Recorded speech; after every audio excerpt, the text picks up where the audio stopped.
जय श्री सीताराम। मैं आचार्य राजकुमार पांडे पुनः उपस्थित हूं मिथुन राशि के सितंबर 2025 के मासिक राशि फल को लेकर के। मिथुन राशि वालों के लिए ग्रह गोचर के संकेत क्या हैं, करियर में, धन में, परिवार में, स्वास्थ्य में, सामाजिक जीवन में, सभी जगह पर ग्रहों की स्थिति का क्या प्रभाव पड़ रहा है, इस विषय पर हम इस राशिफल में विस्तृत चर्चा करेंगे। इसलिए वीडियो को पूरा अंत तक देखें ताकि आप महीने की प्लानिंग अच्छी बना सकें और ग्रह गोचर के क्या अनुकूल और प्रतिकूल प्रभाव हैं और उसके लिए क्या उपाय कर सकते हैं वो भी राशिफल के अंत में बताऊंगा आपको। तो चलिए बिना विलंब किए शुरू करते हैं, लेकिन सबसे पहले जानते हैं कि ग्रहों की स्थिति क्या रहने वाली है आपकी जन्म राशि के अनुसार। तो बृहस्पति पूरे महीने आपकी अपनी राशि यानी प्रथम भाव में रहेंगे। मिथुन राशि में गुरु चल रहे हैं। शनि दशम भाव में रहकर आपके कार्य क्षेत्र को जरूर प्रभावित करेंगे। मंगल, सूर्य, बुध और केतु क्रमशः आपकी जन्म राशि से पंचम, चतुर्थ और तीसरे भाव में भ्रमण करेंगे, क्योंकि ये राशि परिवर्तन भी करेंगे। और शुक्र महीने की शुरुआत में दूसरे भाव में और फिर तीसरे भाव में रहेंगे।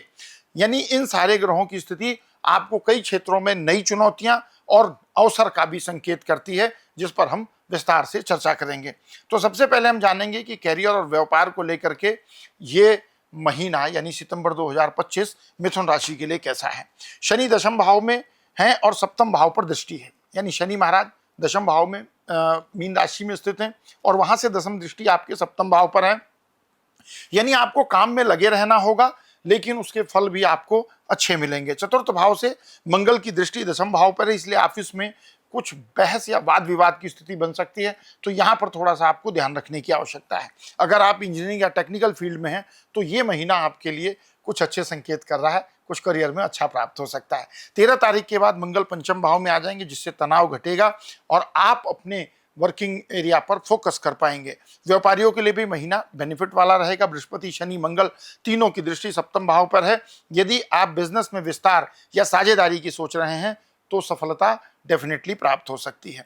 बात करें फाइनेंशियल स्टेटस की, तो आर्थिक मामलों में तो ये महीना काफी हद तक अनुकूल रहेगा। शनि की तीसरी दृष्टि आपके खर्चों को नियंत्रित रखेगी। शुक्र द्वितीय भाव में बैठकर सुख सुविधाओं में इजाफा करेंगे और कोई नया सामान खरीद सकते हैं और विदेश से भी कुछ लाभ की प्राप्ति हो सकती है। 13 तारीख से मंगल पंचम भाव में जाकर एकादश और द्वादश दोनों भाव को देखेंगे, जिससे आमदनी में बढ़ोतरी होगी और खर्चों में कमी। हेल्थ की बात करें तो स्वास्थ्य के लिए महीना हल्के उतार चढ़ाव से भरा रह सकता है। 13 तारीख के बाद जब मंगल पंचम भाव में, सूर्य बुध चतुर्थ भाव में आएंगे और शनि की दृष्टि उन पर पड़ेगी, तो आपको थोड़ा सा मानसिक तनाव हो सकता है, जहां पर आपको अपने आप को बचा के रखना होगा। अत्यधिक थकावट और टेंशन से थोड़ी सी दूरी बनाकर रखना है, अगर आप अच्छा स्वास्थ्य एंजॉय करना चाहते हैं तो। बात करें प्रेम और वैवाहिक जीवन की, तो शुक्र द्वितीय भाव में, यानी आप अपने प्रिय को घर वालों से मिलवा सकते हैं। अगर आप किसी के साथ रिलेशनशिप में हैं तो हो सकता है इस महीने आप उनको अपने घर से घर वालों से मिलवाएं और रिश्ते की बात आगे भी बढ़ सकती है। हालांकि 13 तारीख के बाद जब मंगल पंचम भाव में आएंगे तो कुछ तनाव या गलतफहमियां भी हो सकती हैं, इसलिए इस समय शब्दों का चयन सोच समझकर करना होगा। वैवाहिक जातकों के लिए समय शुरू में थोड़ा संवेदनशील रहेगा। मंगल शनि दोनों की दृष्टि सप्तम भाव पर है, लेकिन बृहस्पति की दृष्टि विवाह भाव को संभाल लेगी और रिश्ते की अहमियत को भी अनुभव करवाएगी। पारिवारिक जीवन की बात करें तो शुक्र द्वितीय भाव में शुभता लेकर आ रहे हैं। घर में कोई आयोजन यानी कोई फंक्शन हो सकता है, लेकिन मंगल शनि की दृष्टि और चतुर्थ भाव के स्वामी बुध का तीसरे भाव में अपने से द्वादश होना कभी कभी विरोधाभास या टकराव की स्थिति भी उत्पन्न कर सकता है। खासकर पिता पुत्र के बीच वैचारिक मतभेद की स्थिति उत्पन्न हो सकती है, जिन्हें बृहस्पति की कृपा से और आप अपनी सूझबूझ से दूर भी कर सकते हैं। भाई बहनों से रिश्ते मजबूत होंगे, उनकी मदद करें, आपको भी सहायता प्राप्त होगी। तो ये तो था मिथुन राशि के लिए ग्रह गोचर और जीवन के विभिन्न क्षेत्रों पर पड़ रहे प्रभाव की चर्चा। अब कुछ प्रभाव अनुकूल है तो कुछ प्रतिकूल भी हैं। प्रतिकूल प्रभाव को नियंत्रित करने के लिए कुछ टाइम टेस्टेड रेमेडीज आपको शेयर कर रहा हूं, जो सितंबर महीने के ग्रह गोचर की स्थिति के अनुसार आप कर सकते हैं। अगर संभव हो सके तो गुरुवार को केले के पेड़ पर चने की दाल अर्पित करें, गौ माता की सेवा करें।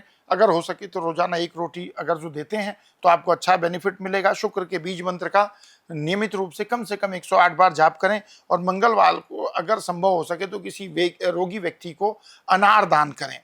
एक विशेष उपाय, हर बुधवार को हरी मूंग की दाल का दान करें, इससे बुध ग्रह प्रसन्न होंगे, आपकी कम्युनिकेशन स्किल इंप्रूव होगी और मानसिक स्पष्टता भी निखर करके आएगी।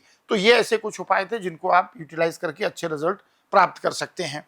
तो ये था मिथुन राशि के लिए सितंबर 2025 का मासिक राशिफल। अगर आपको ये वीडियो, ये जानकारी जो हमने आपके लिए तैयार की पसंद आई है तो इस वीडियो को लाइक करें, हमारे चैनल को सब्सक्राइब करें, वीडियो को अपने फैमिली फ्रेंड रिलेटिव के साथ शेयर करें। ऐसे ही रोचक राशिफल के साथ जो विश्लेषण पर आधारित हैं, इनको लेकर अगले महीने फिर मैं आपसे मिलूंगा। तब तक के लिए विदा। प्रेम से कहिए जय श्री सीताराम।